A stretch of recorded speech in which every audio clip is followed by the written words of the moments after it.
Hi friends అందరికీ నేను ఇప్పుడు ఈ వీడియో ఎందుకు చేస్తున్నాను అంటే మనకి ఇప్పుడు కొత్తగా ఓఎస్సి సర్వే అని చెప్పేసి ఇచ్చారు కదా, దాన్ని మనం తేలిగ్గా ఎలా చేసుకోవచ్చో నేను చెప్తానండి. మీకు నచ్చితే కనుక మీరు కూడా అలాగే చేసుకోండి, ఎక్కువ కష్టపడకుండా. Serial number, mandal, ward, సెక్రటేరియా, house number, name of the child, Aadhaar number, caste, date of birth, age, అది 10 కాలమ్స్ అండి. ఈ మొత్తం పేపర్ మొత్తం యువతల పక్క 12 మంది పిల్లలకు వచ్చిందండి. మళ్ళీ పేపర్ తిప్పితే మళ్ళీ ఇటేపు 11 కాలం అండి. పేపర్ తిప్పి మొత్తం 2 పేపర్లు కలిసి 12 మందికే వస్తుందండి.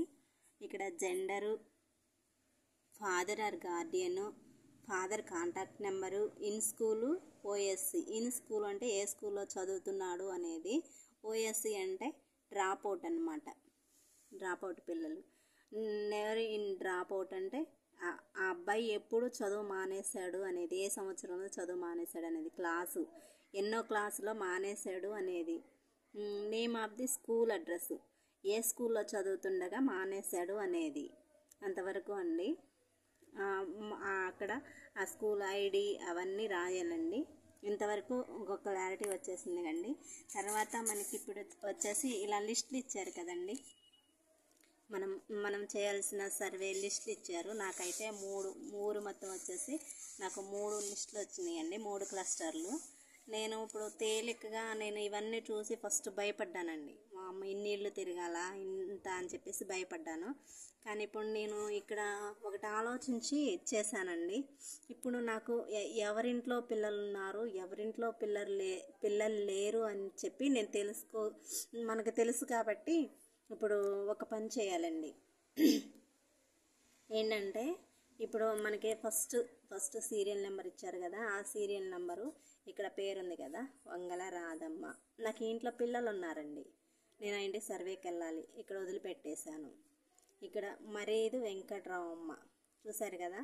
అయితే నాకు ఇక్కడ ఇంట్లో ముసలాళ్ళు ఎవ్వరూ లేరు, పిల్లలు రౌండ్ చేసేసుకున్నా, మన ఆ ఇంటికి వెళ్ళే పని లేదు. ఇక మరేదు వెంకటమ్మ, ఈమెకు కూడా పిల్లలు లేరు. అక్కడ ఆ ఇంట్లో పెద్ద పిల్లలు ఉన్నారులే, పెద్ద పిల్లలు ఉన్నారు, 18 సంవత్సరాలు, 19 సంవత్సరాలు, 20 సంవత్సరాల వాళ్ళు ఉన్నారు. ఆ ఇంటికి వెళ్ళే పని లేదు. నండ్రు ఏసమ్మ, వాళ్ళు ముసలోళ్ళు పెద్దోళ్ళు, ఆ ఇంటికి వెళ్ళే పని లేదు. అట్లా ఏం చేస్తారంటే ప్రతి ఇల్లు మనకి గడప గడప తెలుసు కాబట్టి, ప్రతి ఇంట్లో ఏ పిల్లలు ఉంటున్నారో తెలుసు కాబట్టి మీరు ఏం చేస్తారంటే, మీరు పిల్లలు ఉంటేనేమో వదిలేసేయండి, పిల్లలు లేకపోతే రౌండ్ చేసేసుకోండి.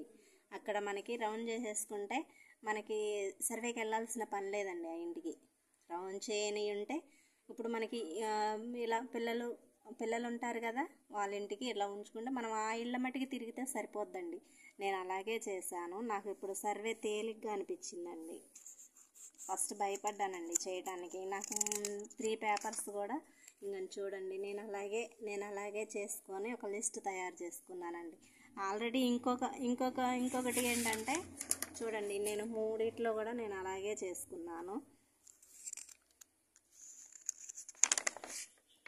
చూడండి, ఈ 3 కూడా నేను అలాగే చేసుకున్నాను.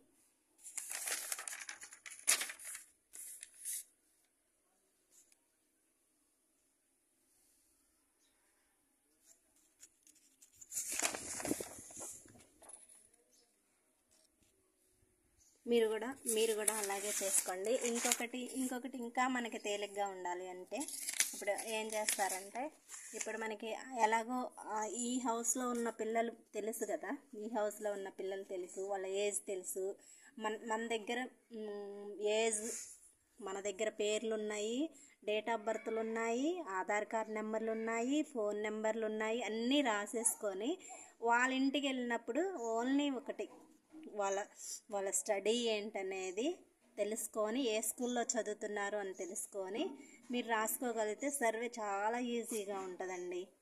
ఓకే అండి, మీకు నచ్చితే కనుక ఈ విధానాన్ని ఫాలో అవ్వండి. థ్యాంక్ యూ అండి.